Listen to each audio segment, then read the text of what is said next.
భద్రపరిచిన strong రూమ్లను collector M Harinarayan, SP Arif Hafeez పరిశీలించారు. భారత ఎన్నికల సంఘం మార్గదర్శకాల మేరకు కౌంటింగ్ పూర్తయ్యే వరకు ప్రతిరోజు ఈవీఎం స్ట్రాంగ్ రూమ్లను తనిఖీ చేయాల్సింది.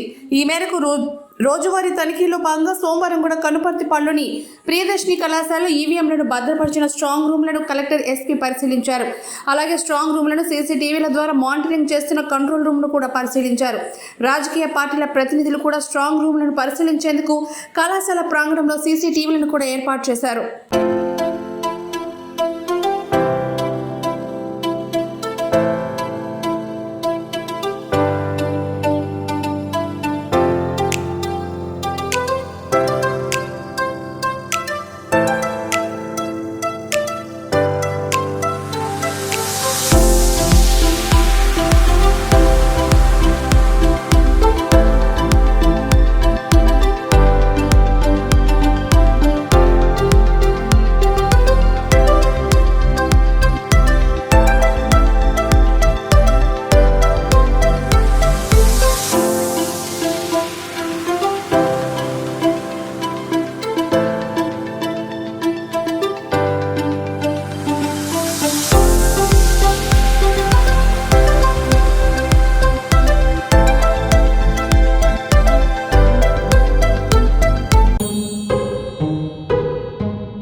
నెల్లూరు జిల్లా వార్తలను అత్యంత వేగంగా అందిస్తున్న మీ సింహపురి న్యూస్ ఛానల్ ను సబ్స్క్రైబ్ చేయండి. అందులోని ప్రతి వీడియోని లైక్ చేయండి, షేర్ చేయండి, మరింత మంది చేత సబ్స్క్రైబ్ చేయించండి. నెల్లూరు జిల్లా జర్నలిస్టుల మిత్రుల సహకారంతో ప్రారంభమైన ఏకైక ఛానల్ సింహపురి న్యూస్, అణగారిన వర్గాల గొంతుక.